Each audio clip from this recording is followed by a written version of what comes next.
So, diese Woche.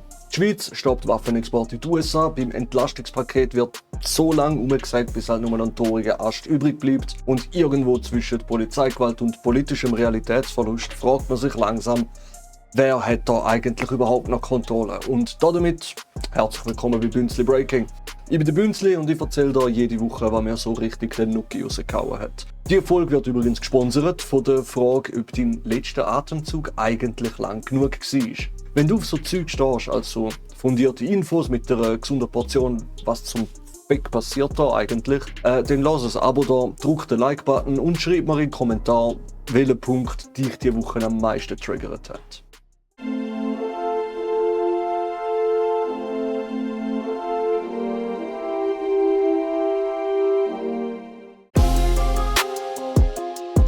Der Bund gab 2024 bekannt, ab 2027 müsse er jährlich Milliarden einsparen, weil die Ausgaben für Armee, Altersvorsorge und andere Programme stark steigen. Deshalb schlug der Bundesrat das Entlastungspaket 27 vor. Es sollte fast 4 Milliarden Franken pro Jahr sparen. Nach vielen Einwänden wurde der Plan jedoch mehrfach entschärft. Heute rechnet man noch mit rund 1,4 bis 2 Milliarden Franken an jährlichen Einsparungen. 2 Milliarden pro Jahr. Journalistisch eingeordnet, das ist viel. Und jetzt scheint da ein bisschen Panik durch unsere Karin Keller-Sutter zu ziehen. Überall gleichzeitig kürzen. Hauptsache es passt irgendwie. Ein grosser Treiber dabei sind übrigens die Mehrkosten von der F35. Wenn man den Kauf stoppen oder zumindest verschieben würde, hätte man sofort mehr Spielraum. Vielleicht nicht exakt 2 Milliarden pro Jahr, aber genug, um mal deutlich Druck rauszunehmen. Und plötzlich hätte man Zeit für ein Entlastungspaket, das nicht einfach ein zusammengeschraubtes Scrap-Patch ist. Im Moment scheint man einfach ein Loch zu stopfen mit Material, das dann halt 5 neue Löcher hinterlässt. Ohne Gegenmaßnahmen drohen ab 2027 große Defizite. Das Parlament beschloss zudem neue Ausgaben wie eine 13. AHV-Rente und mehr Geld für die Armee.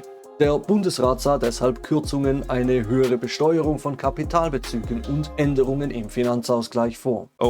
Ja voll. Und noch etwas zu den höheren Steuern auf Kapitalbezüge. Das tönt so, als würde man endlich mal die Reichen zur Kasse bitten.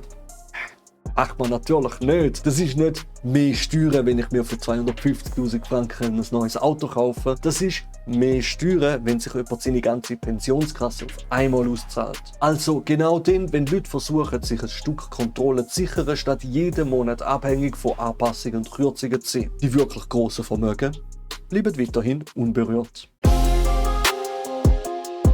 Noch vor der parlamentarischen Beratung gab die Regierung nach. Die geplante Kürzung der Berufsbildung wurde gestrichen, die Entflechtung der AHV-Finanzierung verschoben und die Pauschalen für die Betreuung von Flüchtlingen um 1 Jahr verlängert. Dadurch spart der Bund weniger, ressourcenschwachen Kantonen sollen bis 2031 rund 60 Millionen Franken zufließen.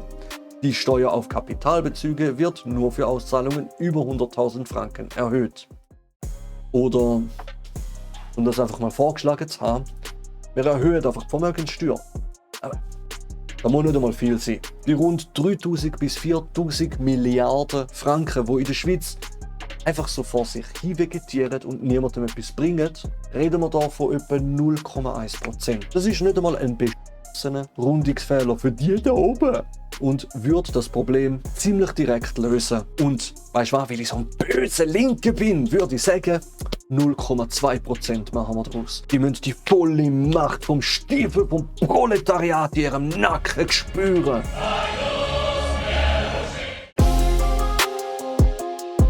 In der Wintersession 2025 nahm der Ständerat das Paket unter die Lupe. Viele geplante Kürzungen wurden fallen gelassen. Unter anderem blieb die Unterstützung für Flughäfen und Sport bestehen. Das Gebäudeprogramm, das den Ersatz alter Öl- und Gasheizungen fördert, wurde nicht gestrichen, sondern nur gekürzt. Bei der Klimapolitik strich die Kleine Kammer lediglich 4 Millionen Franken aus Beiträgen an internationale Umweltorganisationen. So reduzierte sie das Sparziel auf 1,5 bis 2,1 Milliarden Franken pro Jahr. Vermögenssteuer.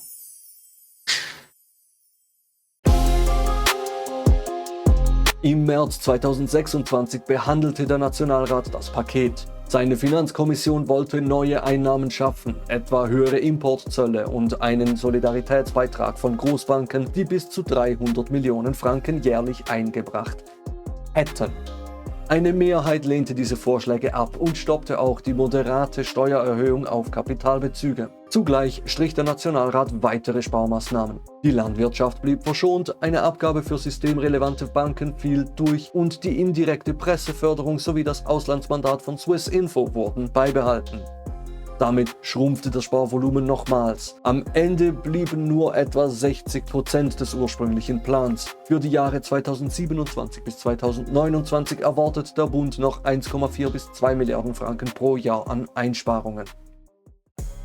Also, Bauern verschont, Verrückte Sternigkeit. Großbanker verschont. Unser oberstes Ziel war es, die Interessen der Schweiz zu wahren.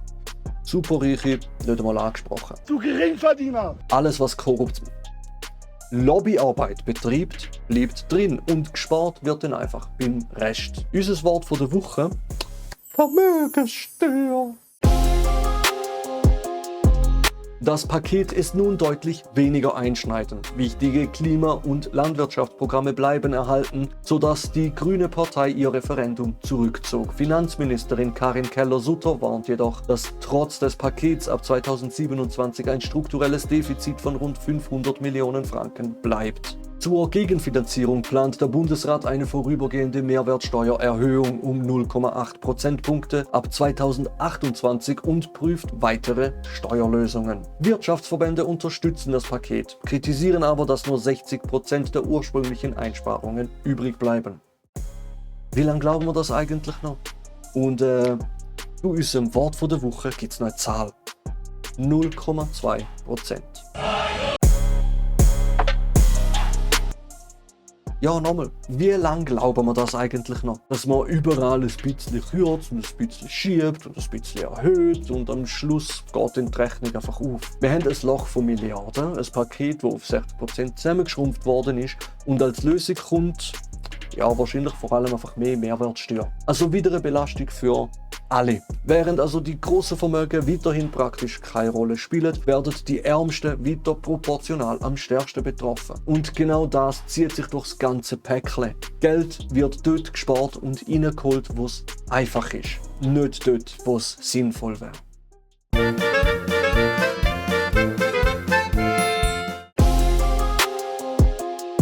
Am 20. März 2026 hat der Schweizer Bundesrat beschlossen, vorerst keine neuen Bewilligungen für den Export von Kriegsmaterial an die Vereinigten Staaten zu erteilen. In einer Mitteilung begründete die Landesregierung den Schritt mit der Neutralität und den Regeln des Kriegsmaterialgesetzes. Darin ist festgelegt, dass Kriegsmaterial nicht an Länder geliefert werden darf, die an einem internationalen bewaffneten Konflikt beteiligt sind. Da die USA gemeinsam mit Israel seit Ende Februar 2026 im Iran Krieg führen, greift dieser Ausschlussgrund. Nach Angaben des Bundes wurde seit Beginn der Luftangriffe am 28. Februar keine neue Ausfuhrbewilligung erteilt. Auch definitive Ausfuhren an Israel werden seit Jahren nicht mehr genehmigt und dasselbe gilt für den Iran. Gemeinsam Krieg mit Israel führen. Wohl eher im Auftrag von Israel Krieg führen. Der Entscheid des Bundesrates sieht vor, dass bestehende Ausfuhrbewilligungen vorerst weiterhin gelten. Die Regierung kommt zum Schluss, dass diese Geschäfte keine Relevanz für den Krieg gegen den Iran aufweisen. Trotzdem soll eine interdepartementale Expertengruppe mit Vertreterinnen und Vertretern aus Wirtschafts-, Außen- und Verteidigungsdepartement die Entwicklung der Exporte regelmäßig prüfen und allfällige Maßnahmen nach Neutralitätsrecht empfehlen. Neben klassischen Waffenlieferungen sollen auch sogenannte Dual-Use-Güter, Güter mit zivilen und militärischen Anwendungen sowie andere Güter, die unter die Iran-Sanktionen fallen, untersucht werden. Ein restriktiver Ansatz gilt schon länger für Israel. Empfehlungen an Bundesrat heißt im Klartext: Man schaut sich's mal an und entscheidet dann später, je nachdem, wo der politische Druck uns denn gerade antreibt. Die USA sind ein wichtiger Abnehmer für Schweizer Rüstungsgüter. Laut Regierungsdaten war Amerika 2025 der zweitgrößte Empfänger und machte rund 10% der Ausfuhren aus, unter anderem Munition, Kleinwaffen und Luftfahrzeuge. Der vorübergehende Stopp betrifft somit ein Handelsvolumen in dreistelliger Millionenhöhe. Eine Woche zuvor hatte der Bundesrat 2 US-Überflugsgesuche für Iran-Missionen abgelehnt, 3 andere jedoch bewilligt. Zudem wurde der Luftraum für militärische Flüge, die direkt mit dem Iran-Krieg zusammenhängen, geschlossen. Die Maßnahmen erinnern an 2003, als die Schweiz nach der US-geführten Invasion im Irak Waffenlieferungen und Überflugrechte für Kriegsparteien aussetzen. Ja, man muss dazu auch sagen, es geht nur um Kriegsmaterial im engeren Sinn. Der Rest fällt nicht unter den Entscheid. Also, keine Sorge, amerikanische Schüler dürfen weiterhin die Sicherheitsstufen von ihren ballistischen Rucksäcken mit Sig Sauer testen. In Bern betonte Verteidigungsminister Martin Pfister, man fürchte keine Reaktion aus Washington. Die USA wüssten um die Maximen der Schweizer Außenpolitik. Dennoch löste der Entscheid innenpolitische Debatten aus. Der Branchenverband Swissmem kritisierte laut Medienberichten eine voreilige Neutralitätserklärung. PolitikerInnen der linken Sozialdemokratischen Partei begrüßen den Stopp, fordern jedoch auch, bestehende Lieferungen zu stoppen, damit keine Schweizer Waffen in den Konflikt gelangen. Vertreter der Mitte-Partei mahnen zur Zurückhaltung. Ein Exportverbot könne Gegenreaktionen auslösen und die Versorgung mit Raketensystemen wie Patriot oder mit Kampfjets F-35 gefährden. Boah, ja, bitte! Wenn der Bundesrat schon nicht Eier hat, den Kauf vernünftig zu verhandeln oder eben einfach sein zu lassen, dann hilft das vielleicht. Der Beschluss folgt der langen Tradition der Schweizer Neutralität. Laut Kriegsmaterialgesetz müssen Ausfuhrgesuche unter anderem nach Menschenrechtslage und Neutralität geprüft werden. Aus demselben Grund hat die Schweiz Verbündeten in den vergangenen Jahren untersagt, Schweizer Waffen an die Ukraine weiterzugeben. Die Verpflichtung zu neutralem Verhalten bedeutet jedoch nicht Passivität. Das Gesetz verpflichtet den Bundesrat im Kriegsfall genau hinzuschauen und, wenn nötig, einzuschreiten. Nach der Eskalation im Iran-Konflikt zeigten die neuen Beschränkungen, dass sich die Regierung an diese Regeln hält und auch gegenüber einem mächtigen Partner Stellung beziehen kann. Ja, als ob dass mir da so etwas Ähnliches wie Rückgrat andeutet, ist eine Ausnahme. Wir wissen das, Sie wissen das, ihr wisst das, die wissen das, ein Kater weiß das. Hör auf mich zu verarschen, Alter. Wirtschaftlich ist die Rüstungsindustrie zwar klein, sie bietet aber mehrere tausend Arbeitsplätze. Der temporäre Stopp kann deshalb zu Umsatzeinbußen führen, wenngleich bestehende Verträge fortgeführt werden dürfen. Rechtsprofessorin Evelyn Schmid von der Universität Lausanne weist darauf hin, dass das Gesetz der Regierung sogar erlaubt, bereits erteilte Bewilligungen zu suspendieren oder zu widerrufen, wenn dies geboten ist. Eine Verschärfung ist also möglich, falls der Konflikt sich ausweitet oder bestehende Lieferungen noch relevant wären. Ja, Mittel sind vorhanden, aber der Bundesrat wird weiter räuchern sie nicht mehr. Wir machen sowas hier nicht. Die Maßnahmen werfen auch Fragen zur traditionellen Vermittlerrolle der Schweiz auf. Seit 1980 vertritt Bern die Interessen der USA im Iran als Schutzmacht. Kritiker wie der Mitte-Politiker Gerhard Pfister meinen, dieses Mandat habe sich überlebt und zwinge die Schweiz zur Nachsicht gegenüber Teheran. Andere, darunter Elisabeth Schneider-Schneider, sehen gerade jetzt die Chance, als neutrale Instanz zur Deeskalation beizutragen. Unbestritten ist, dass die Kommunikationskanäle zwischen Washington und Teheran offen bleiben müssen. Jawohl, unbedingt weiter mit dem orange angemalten kriminellen reden. Senile alte Männer, die sich regelmäßig einschiessen, bekanntlich die besten Vertragspartner. Die Schweiz spielt seit Jahren das Spiel aus Neutralität, Abwarten und wir schauen uns das mal ganz genau an. Und jedes Mal läuft es am Ende aufs Gleiche raus. Man duckt sich weg, hofft, dass es den schon niemand merkt und macht halt einfach weiter wie vorher. Aber irgendwann wirkt die Haltung einfach nur noch lächerlich. Wir reden hier nicht über irgendeinen schwierigen Handelspartner oder diplomatische Grauzone. Wir reden über einen Staat, der aktiv Krieg führt internationale Spannungen eskaliert, Who knows better about surprise than Japan? seine eigene Bevölkerung in Konzentrationslager steckt But know that this facility is one of the tools in our toolkit that we will use. und sich dabei aufführt wie so ein autoritärer Kindergarten. Stupid president. Und die Schweiz sitzt daneben und fragt sich, ob man vielleicht irgendwann mal eine Arbeitsgruppe einsetzen sollte. Das ewige Ja, aber Neutralität ist nicht immer eine Stärke. Es ist auch einfach eine Ausrede. Neutralität bedeutet nicht, dass man alles schluckt. Neutralität bedeutet auch nicht, dass man sich von jedem halbwegs mächtigen Akteur vor sich hintreiben lässt.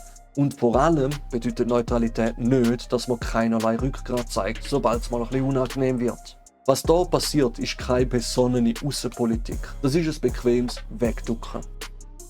Instrumente wären da, die rechtlichen Möglichkeiten sind da, der Handlungsspielraum ist da. Es fehlt wirklich nicht an Optionen. Es fehlt am Willen, sie zu nutzen. Und genau darum wirkt der Entscheid auch nicht wie ein klarer Kurswechsel, sondern eher wie so ein kleiner, vorsichtiger Schritt, wo dann aber auch sofort wieder relativiert wird, damit sich ja niemand gestört fühlt. Vielleicht wäre es langsam an der Zeit aufzuhören, sich von einem autoritären Machtapparat auf der Nase rumtanzen zu lassen und stattdessen so zur Abwechslung mal konsequent das zu tun, was man sich selber immer gerne auf die Fahne schreibt. Neutral sein heisst nicht machtlos sein.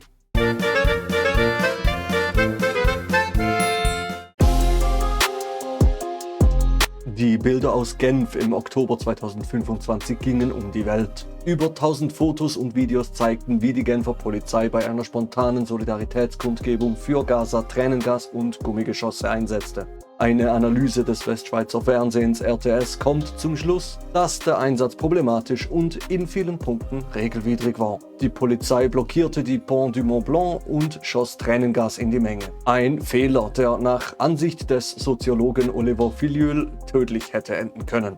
Statt die Handgranaten am Boden entlang rollen zu lassen, warfen Beamte sie in hohem Bogen in die Menge, was das Verletzungsrisiko deutlich erhöhte. Mehrere Handgranaten wurden im Bahnhof Cornavin abgefeuert, obwohl die UNO empfiehlt, in geschlossenen Räumen auf Reizgas zu verzichten. 5 Monate danach wartete man noch immer auf den offiziellen Untersuchungsbericht. Kurz nach der Kundgebung startete der Sender SRF eine Diskussion unter dem Titel Polizeigewalt, Einzelfälle oder systematisches Problem. Von den Teilnehmenden stuften 57% die Vorfälle als Einzelfälle ein. Nur 39% sahen ein systematisches Problem. 4% waren unentschlossen. Und die Umfrage ist auf SRF Dialog. Also ich würde jetzt nicht behaupten, dass das statistisch irgendwie die Schweiz abbildet. Aber genau darum wird es spannend, weil selbst in dieser eher Polizei, Freund und Helfer, nicht sicher eine gute Grundcommunity, sagen schon fast 40%, dass es kein Einzelfall ist. 40%.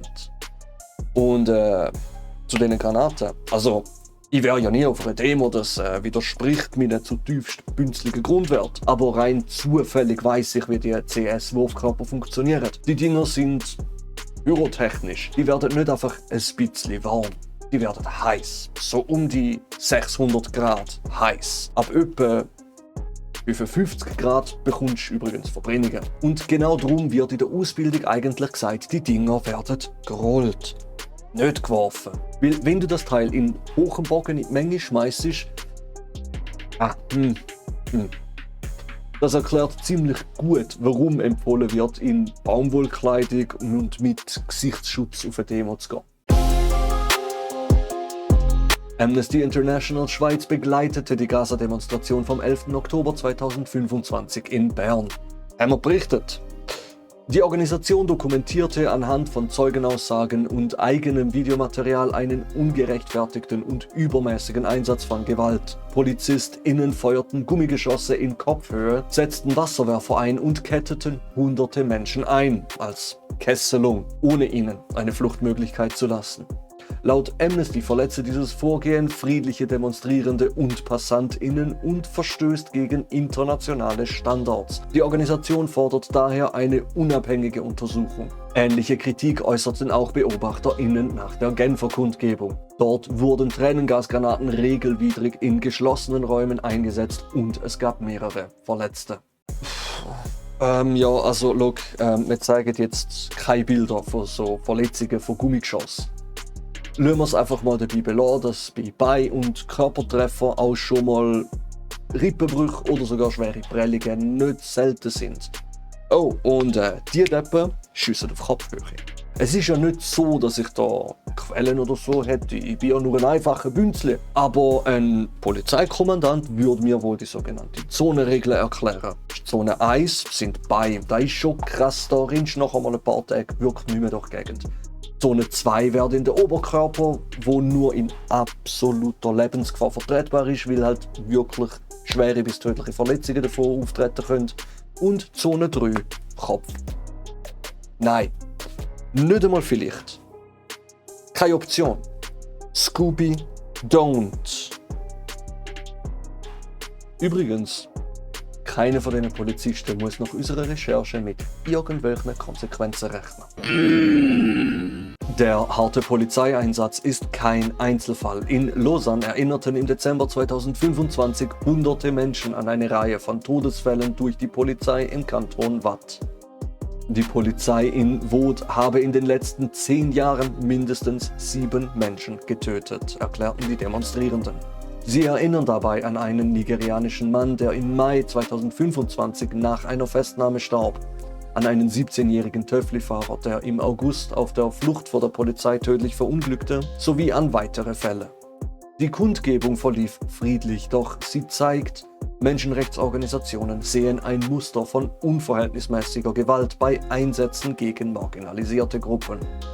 Die Debatte beschränkt sich nicht auf Demonstrationen. Im Sommer 2025 wurde öffentlich, dass Polizisten der Stadtpolizei Lausanne in Chatgruppen rassistische, sexistische und antisemitische Inhalte verbreiten. Der Stadtpräsident sprach von einem schwerwiegenden systemischen Problem. Ein von der Stadt in Auftrag gegebener Bericht stellte im Februar 2026 strukturelle Defizite in Führung, interner Kontrolle und Organisationsstruktur fest und bezeichnete die Situation als Crise majeure. Menschenrechtsorganisationen erinnern daran, dass diese Enthüllungen in eine lange Reihe von Fällen rassistischer Polizeigewalt im Kanton Waadt gehören. Ein Forschungsprojekt der Gruppe Border Forensics dokumentierte 83 Todesfälle im Zusammenhang mit Polizeiinterventionen in der Schweiz zwischen 1992 und 2025. Besonders betroffen seien People of Color. Der Jurist Tarek Naguib erklärt, junge, schwarze Menschen würden als besonders bedrohlich wahrgenommen, was die Eskalationsgefahr erhöhe. Bisher sei in der Schweiz noch nie ein Polizist wegen rassistischer Gewalt verurteilt worden.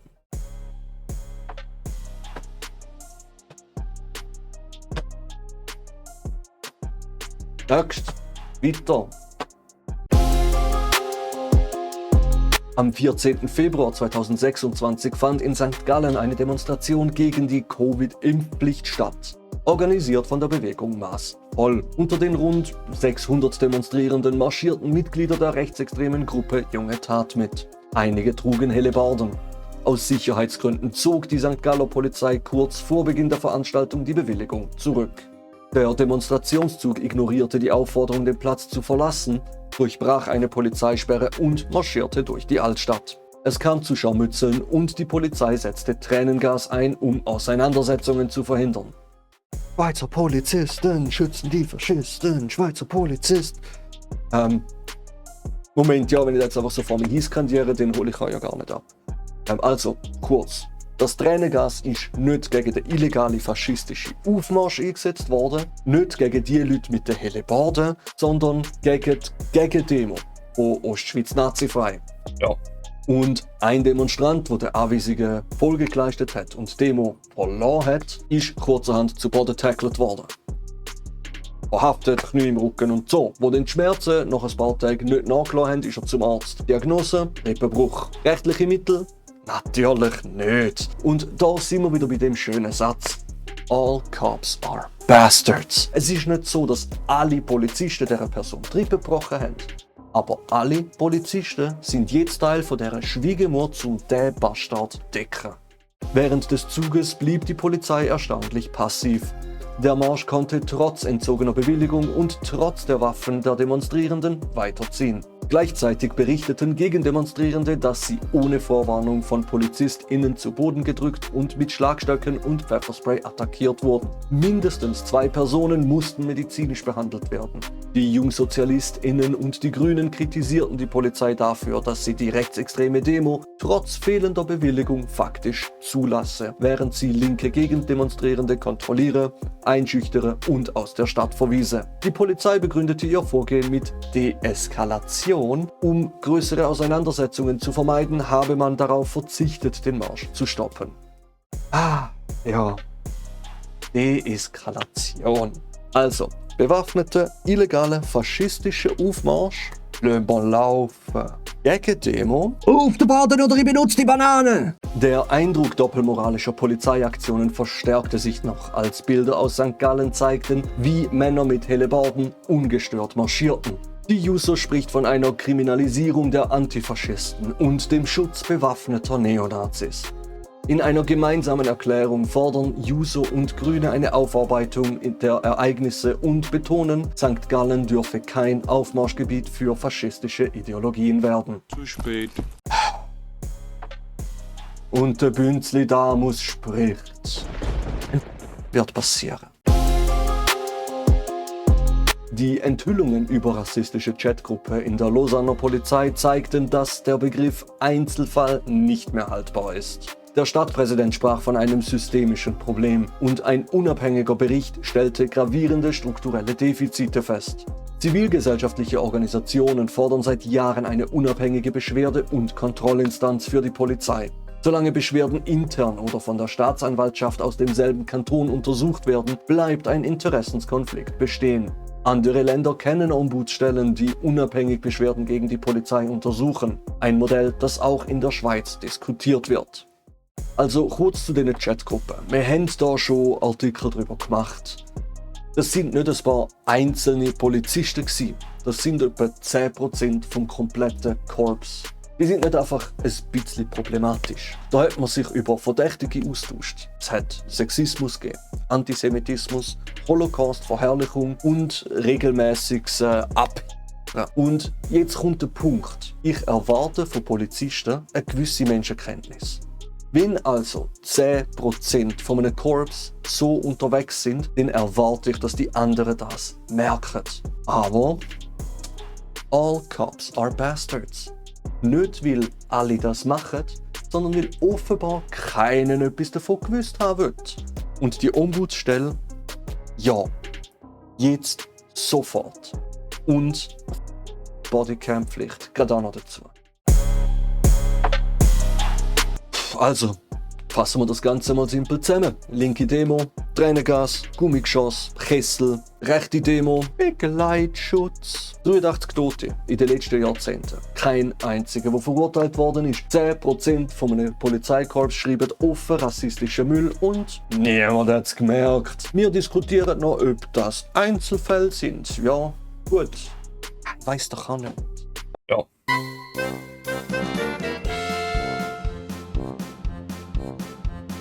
Ja, der Stolperiger ganz komisch durch.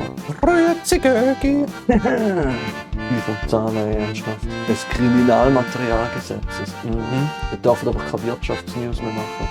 Aber warte mal noch eine Banane holen. Oh yeah! Reden wir mal wieder über das Entlastungspaket. Wenn ich so ultra fett und überbelichtet bin, spiele aber sicher lustig. Und ich habe jetzt eine Banane!